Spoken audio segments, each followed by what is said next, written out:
मैं डॉक्टर लाल बाबू निराला Purnia live class में मेरे प्यारे बच्चों आपका हार्दिक वंदन अभिनंदन करता हूं। मेरे प्यारे बच्चों, पिछले क्लास में हम लोग जो श्रुति के बारे में एक्सप्लेनेशन कर रहे थे, उसको बता रहे थे, आपको समझा रहे थे, आपको समझ में आ गया होगा। बच्चों, हम एक एक जो टॉपिक है ना, उसको बहुत ही कई तरह से एक्सप्लेन करके आपको बताने का हमारा उद्देश्य यही है कि वो टॉपिक आपको समझ में आ जाए। और जब एक टॉपिक आपको समझ में आ जाएगा ना बच्चों, तो फिर आपको म्यूज़िक में इंटरेस्ट क्रिएट होने लगेगा। और जब इंटरेस्ट क्रिएट हो जाएगा ना, तो स्वतः आप रुचि लेके पढ़ने लगिएगा। और जब पढ़िएगा तो उसके कितने फ़ायदे हैं वो मैंने पहले ही क्लास में बताया था। कई तरह के मल्टीपल आपके बेनिफिट हैं।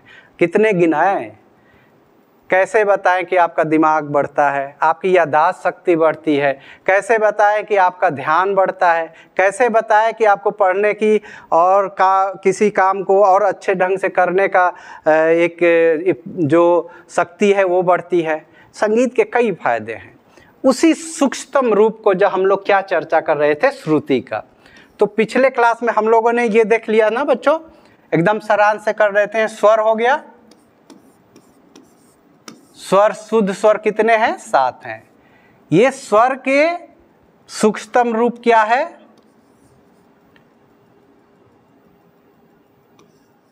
श्रुति है, ठीक है ना। अब देखो बच्चों, हम लोगों ने पिछले क्लास में ये देख लिया था कि नाद, स्वर और श्रुति तक आ गए। इसकी संख्या कितनी हम लोगों ने बताया था? 22। अब रहा बात कि इसके सूक्ष्मतम रूप को ये दर्शा रहा है। स्वर के सूक्ष्मतम रूप को कौन दर्शा रहा है? हमारी श्रुति दर्शा रही है। श्रुति 22 हम लोग देख लिए, ये भी देख लिए, समझ गए कि जो स्वर बना हुआ श्रुतियों से ही बना है। अब प्रश्न ये आता है कि ये बना कैसे है, स्वर और श्रुति कैसे व्यवस्थित हुआ, है ना इंटरेस्टिंग बात। भाई 22 है तो 22 में कौन कहाँ है? 22 में 7 है, 7 स्वर है शुद्ध, ठीक है ना। तो एक प्रश्न आता है ना कि 7 तो शुद्ध हो गए, उसके साथ साथ विकृत भी 5 है, टोटल 12 हो गए। तो पहले हम लोग एक एक चीज सुनेंगे, समझेंगे। 7 है तो ये 7 स्वर इस 22 में कहाँ कहाँ है, ये तो हम लोग समझ गए कि स्वर का सूक्ष्मतम रूप श्रुति है। और श्रुति सबसे छोटी इकाई है जिसको हम लोग कानों से सुन सके, उसमें अंतर महसूस कर सके और संगीत में प्रयोग कर सकते, वो श्रुति है। संगीत रत्नाकर भरत नाट्य शास्त्र में इसकी संख्या भरत मुनि ने 22 बताई है। और ये 22 संख्या आज वर्तमान में भी मान्य है। और सभी विद्वानों, ग्रंथकारों ने भरत मुनि के इस 22 श्रुति के जो व्याख्या की थी कि हमारे संगीत में 22 श्रुतियों का प्रयोग होता है, उसको मानते हैं। और उसके साथ साथ ये चीज़ हम पिछले क्लास में है कि श्रुतियाँ संगीत उपयोगी हैं, स्पष्ट सुनाई देते हैं, ये है। अब आते हैं कि संगीत दर्पण में दामोदर पंडित ने 22 श्रुतियों को उल्लेख किया। अब देखिए क्या है, यहाँ से आपको एक और इंटरेस्टिंग बात आ जाती है। 22 हैं तो जैसे 7 स्वर हैं, 7 स्वर हैं तो भाई 7 स्वरों का नाम है ना, नाम है ना। कौन कौन से हैं? सा, रे, गा, मा, पा, धा, नी। अब ये 22 हैं तो हमारे दामोदर पंडित जी जो आए, उन्होंने कहा कि ये 22 कौन कौन है। नामकरण किए, पहले नाम होगा ना कि ये है, तब तो होगा कि अंतर भाई है तो इसमें अंतर है, तो ये कौन सा है, इसका अंतर कौन सा है। अगर नाम ना हो तो, अगर कह दें एक माता पिता के 3 लड़के हैं और तीनों लड़कों का नाम ना लिया जाए, ना रखा जाए, तो पहचानने में दिक्कत होगी ना। तो क्या होता है? नामकरण होता है कि ये मोहन है, ये सोहन है और श्याम है। मोहन सबसे बड़ा है, सोहन उसके बाद है, श्याम सबसे छोटा है, ठीक है ना। तब ना कहा जाएगा मोहन क्या है, अरे मान लीजिए आपके पापा का नाम हो, बोल दिया जाए कि रवि है, और रवि के लड़के हैं, उनका लड़का तो एक लड़का है बहुत ही पढ़ने में तेज है। अब भाई 3 लड़के हैं तो कौन तेज है, तो नाम वहाँ पूछा जाएगा ना कि राम जो है या मोहन जो है वो पढ़ने में तेज है, श्याम जो दूसरा लड़का है वो खेलने में ज़्यादा वो बहुत एक्सपर्ट है। तो जब नाम होगा तभी ना ये कहा जाए कि खेलने में बहुत है, और नाम ना हो तो पता चलेगा, नहीं चलता है ना। तो वैसे ही हमारे विद्वानों ने साइंटिफिक रूप से एक एक चीज़ को संगीत में उसको मतलब कि बढ़ाया, रिसर्च किया, अध्ययन करके स्थापित किया। शास्त्रीय संगीत में श्रुतियों का विशेष महत्व है, और दामोदर पंडित संगीत दर्पण एक किताब लिखे, उसमें 22 श्रुतियों का विस्तृत वर्णन किया। अभी तक तो 22 श्रुति है, ऐसे है वैसे है। अब उन्होंने कई विद्वान आके उसको, जैसे आप सुने होंगे ना कि क्या है कि पहले एटम बना, ठीक है ना, जिसको अणु कहते हैं हम लोग, सॉरी परमाणु, इसको परमाणु बोलते हैं ना एटम को। एटम है परमाणु, और उसके बाद अणु भी होता है, अणु भी होता है ना, तो अणु से छोटा परमाणु होता है।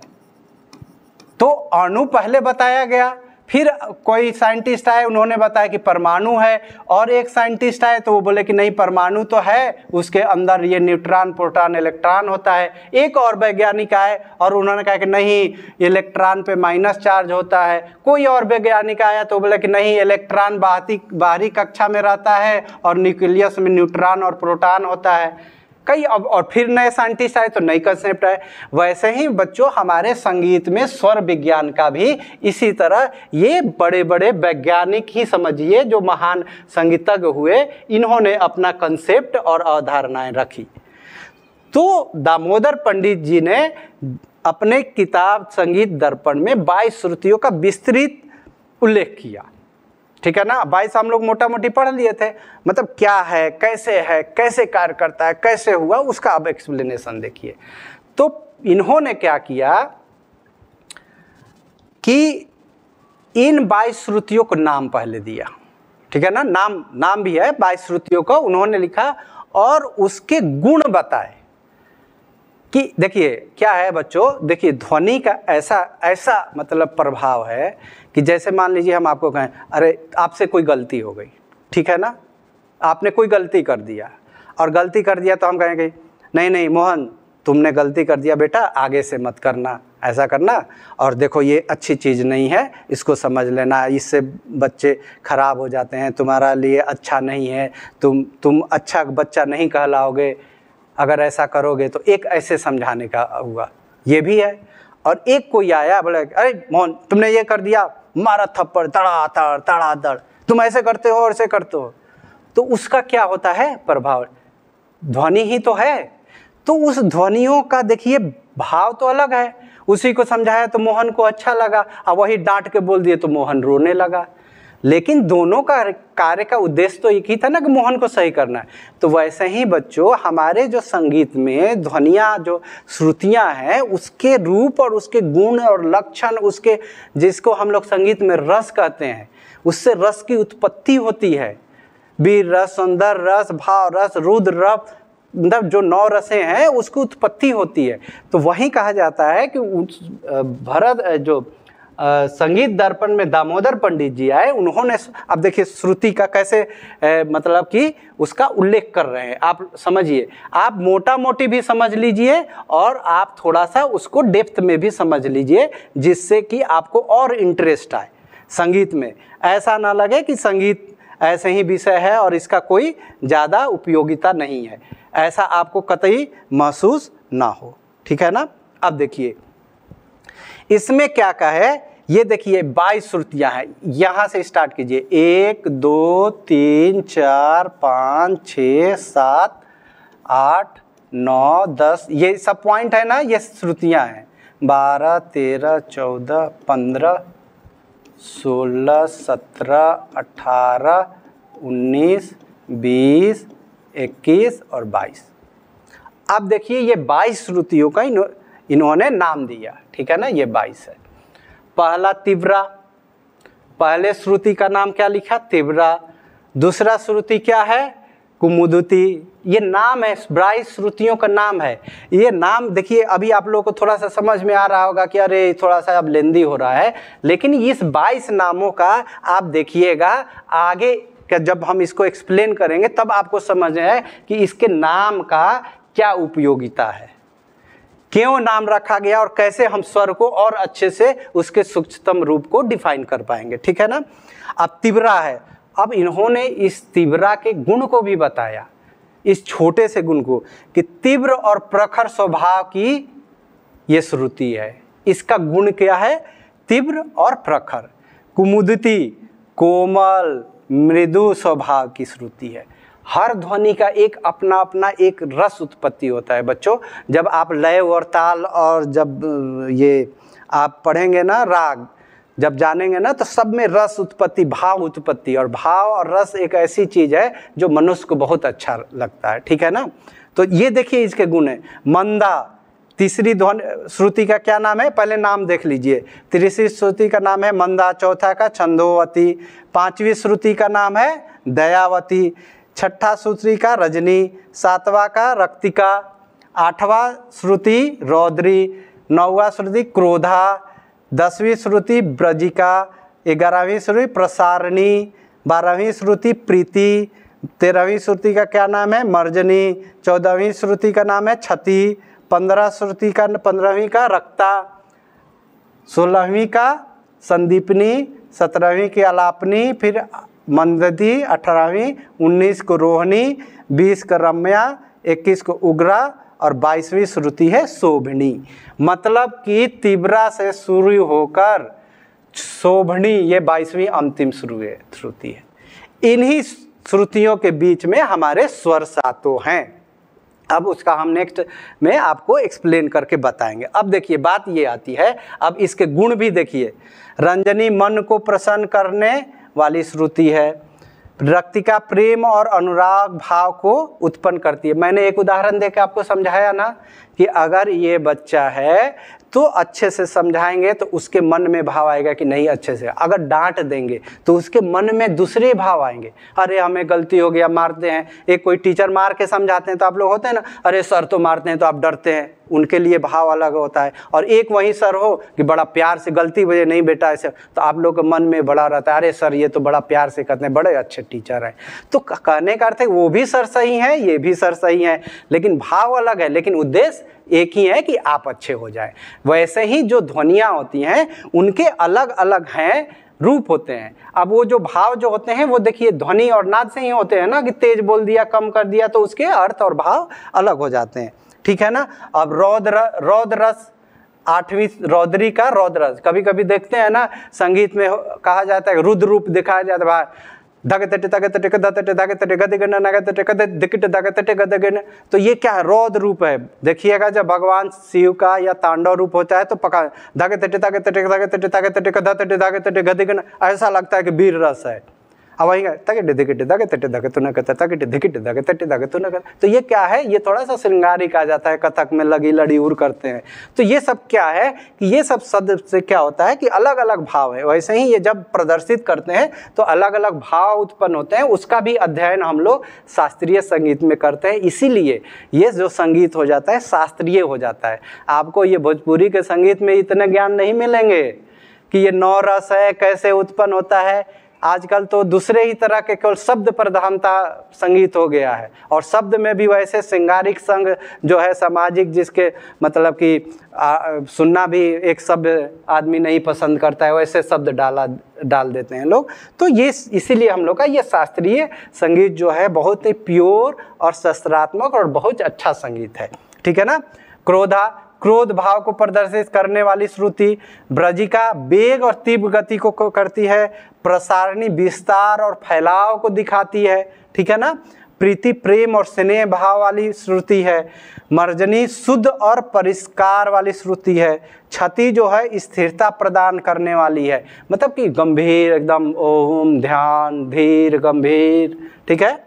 रक्त के और उत्साह से भरी होती है, ठीक है ना। कभी देखते हैं ना पहले के युग में जब युद्ध होता है तो सैनिकों को कहा जाता है कि एकदम वो नगाड़ा बजाता है, धाय धाय धाय धाय।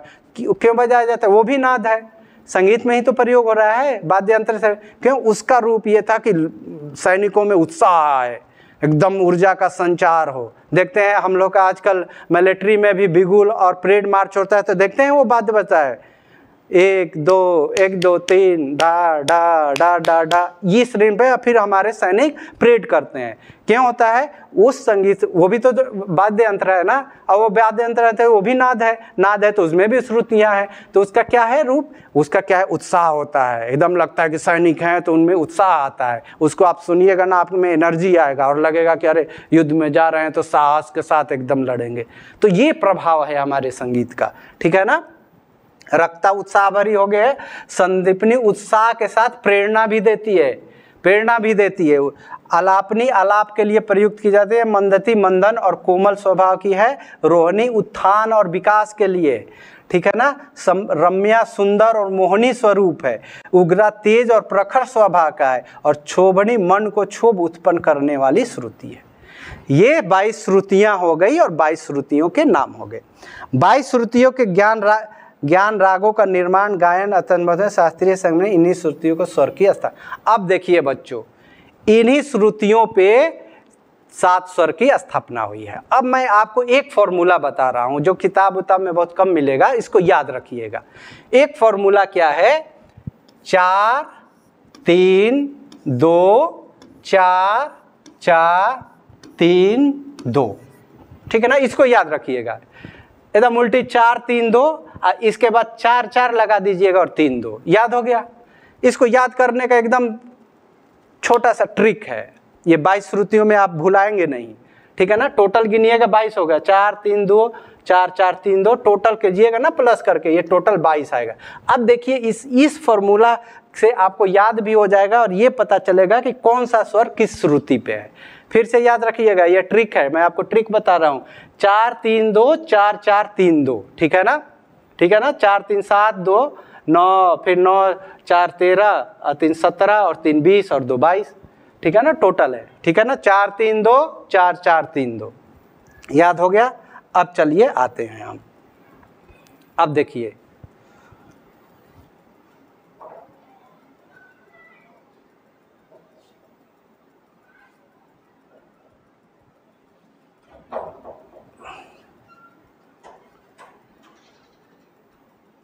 ये बच्चों जो 22 श्रुतियां हुई, अब देखिए आपको हम बता रहे हैं, थोड़ा सा स्लाइड कर, ये जो हमने फॉर्मूला आपको बताया 4 3 2 4 4 3 2, 1 से जब 22 तक श्रुतियां आप लिखेंगे ना, 9 10 11 12 13 14 15 16 17 18 19 20 21 और 22, ये जो फॉर्मूला है ये श्रुति अंतर है, स्वर श्रुति अंतर। पहला स्वर अगर चौथा श्रुति पे होगा, ये देखिए सा रे गा मा पा धा नी, एकदम याद रखिए। पहला श्रुति 4 श्रुति का अंतर होगा, सा रे पे 3, ग 2 श्रुति, म 4, प 4, ध 3 और नी 2। अब चूंकि श्रुति से स्वर बना है तो वो कैसे बना है, उसमें क्या डिफरेंस है, कैसे स्थापित, तो श्रुति स्वर श्रुति विन्यास, कितने एक स्वर पे किस स्वर पे कितनी श्रुतियां हैं। पहला सा पे है 4, दूसरा पे रे, जैसे देखिएगा, तीसरा पे ग पे 2, तो वही 4 3 2, फिर 4 4 3 2, मा प ध नी। इसीलिए मैंने पिछले कहा था कि ये श्रुति याद रखिए, 4 3 2 4 4 3 2, इस पे आप सा रे ग म प ध नी लिख दीजिए, ये आपको श्रुति पे हो जाएगा। अगर अब जैसे 4 पे है, अब देखिए हम 4 गिनेंगे, 1 2 3 4, तो ये क्या हो गया, यहाँ आ जाएगा सा। फिर 3 1 2 3, ये हो जाएगा रे। 4 3 7, फिर ग 1 2, ये ग। फिर 4 म पे है 1 2 3 4 म, ठीक है। फिर प 4 1 2 3 4 प, ठीक है। फिर 3 1 2 3 हो गया ध, और फिर 1 2 नी, हो गया ना। 4 3 2 4 4 3 2। अब ये फॉर्मूला से ये पता चला कि हमारे स्वर का जो फॉर्मूला है श्रुति विन्यास का 4 3 2 4 4 3 2, तो हमारी सा जो है चौथी श्रुति पे है, रे जो है कितने पे है 7वीं श्रुति पे, ग जो 9वीं श्रुति पे, और म 13वीं श्रुति पे, प 17वीं श्रुति पे, और ध 20वीं और नी 22वीं श्रुति पे है। अब देखिए यो जो 22 नाम थे, अब उसमें देखिए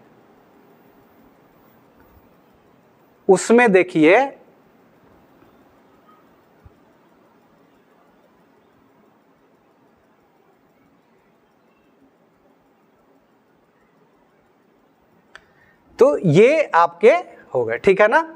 1 2 3 4, ठीक है। तो अगर आप नाम से भी देखिएगा तो ये ऐसे करके चौथी श्रुति पे जो नाम होगा वो आपका आ जाएगा, 7वीं श्रुति पे जो होगा रे आ जाएगा, इस तरह से हो जाएगा, ठीक है। ये बच्चों हो गया आपका श्रुति स्वर विन्यास। अब ये क्या है कि ये जो है इस श्रुति स्वर विन्यास को, अब देखिए जैसे 1 से स्टार्ट हुआ, 1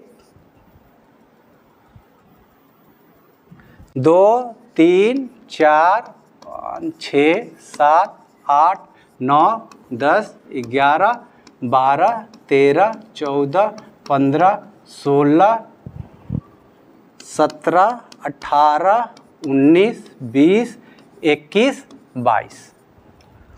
अब ये प्रश्न ये उठता है कि पहला हम कैसे शुरू करें। पहला अगर मान लीजिए सा को रखना है, 4 3 2 है ना, हमारा ये फॉर्मूला याद रखना है, 4 3 2 4 4 3 2, ठीक है ना। ठीक है। अब देखिए यहाँ पे एक प्रश्न ये उठता है कि ये जो फॉर्मूला है तो 1 2 3 4, ठीक है ना, ये चौथी श्रुति पे जो सा आया, ठीक है, सा यहाँ आया, फिर आपको 3 रे यहाँ आया। अब देखिए बात ये हो रहा है कि पिछले स्लाइड में हमने आपको बता दिया था ऐसे आएगा सा रे, ये तो ठीक है। अब देखिए क्या है, ये जो कंसेप्ट जो है पहले के लोग, पहले के जो विद्वान थे, इन्होंने कहाँ गया, हाँ, इन्होंने मतलब कि अंतिम श्रुति पे 1 से 4 चला तो ये अंतिम श्रुति हो गया। अब बताइए कि इस श्रुति को हम लोग जैसे चौथा पे रखे तो यहाँ हम लोग पहले पे भी तो कर सकते हैं, इसको यहाँ भी तो सा लिख सकते हैं, और फिर 1 2 3 4, फिर ये आएगा तो यहाँ पे हम रे लिख देंगे, फिर 3 1 2 3, तो ये 8वें पे हम लिख देंगे ग। तो अब क्या हो गया बच्चों, एक अगर हम अंतिम श्रुति पे लिखते हैं तो एक ये हमारे पास आता है 4 1 3 2 रे ग हो गया। जैसे देखिए सा रे ग म प ध नी, ठीक है।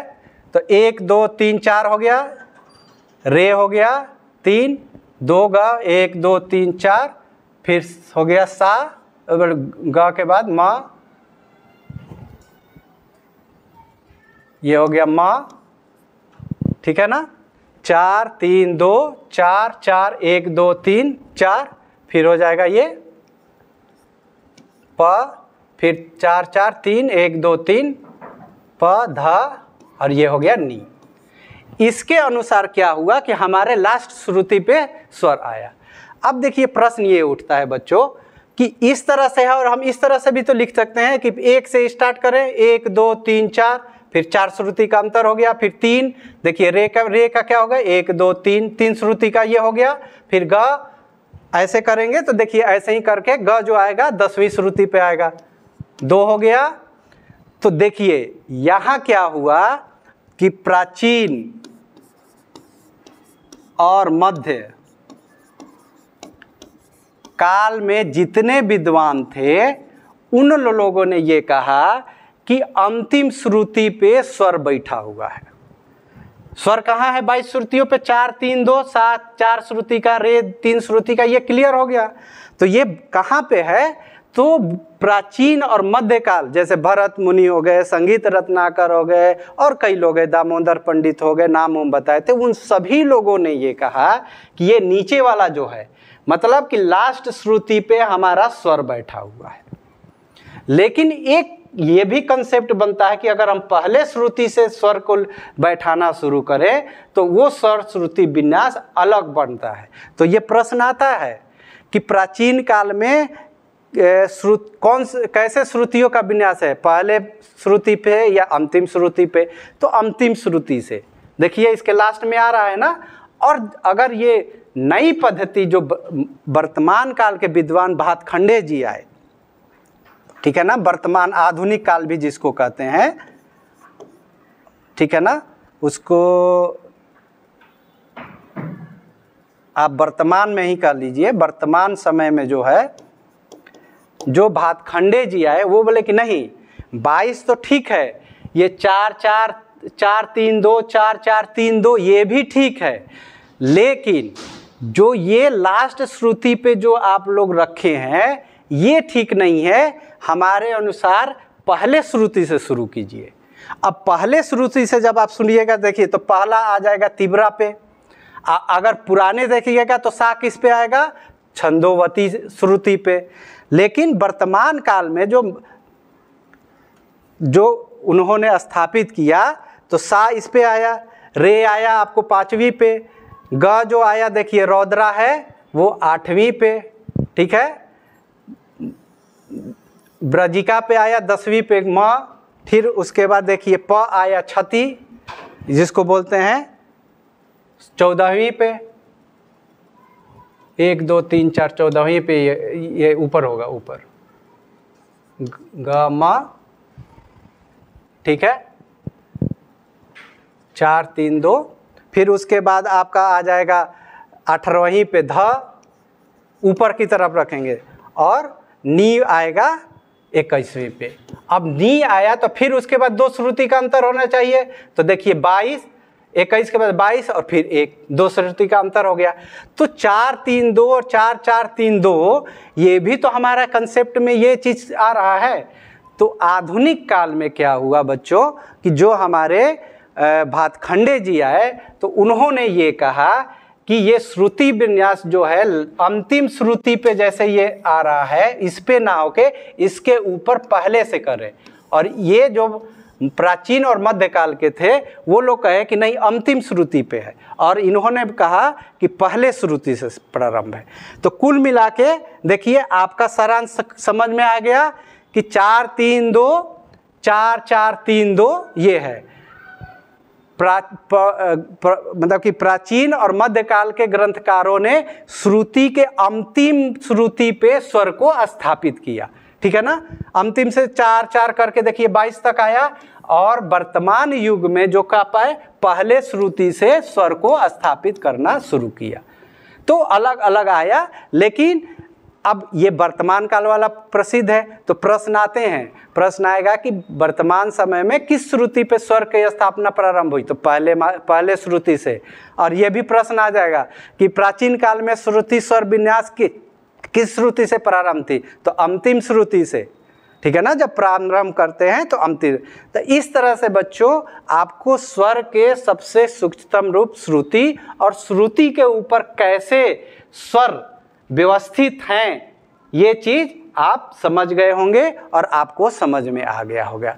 इस तरह से हमारा स्वर विज्ञान का एक पूरा एक चैप्टर खत्म होता है कि स्वर कितने हैं, स्वर कैसे बने, श्रुतियों पे कैसे व्यवस्थित हैं, कितने तरह के स्वर हैं, शुद्ध विकृत स्वर, चल स्वर व अचल स्वर, नाद क्या है, नाद के गुण क्या है, श्रुतियाँ कितनी हैं, श्रुतियों के नाम भी बताएं, उसके ऊपर कैसे स्वर विकसित है। आप एकदम संक्षिप्त में एकदम इसको बैठा लीजिएगा कि ये 4 3 2 4 4 3 2 जहाँ से शुरू कीजिए, 4 पहले गैप कीजिए, फिर 3 कीजिए, फिर 2 कीजिए, फिर 4 कीजिए, आपको सा रे गा मा पा धा नी।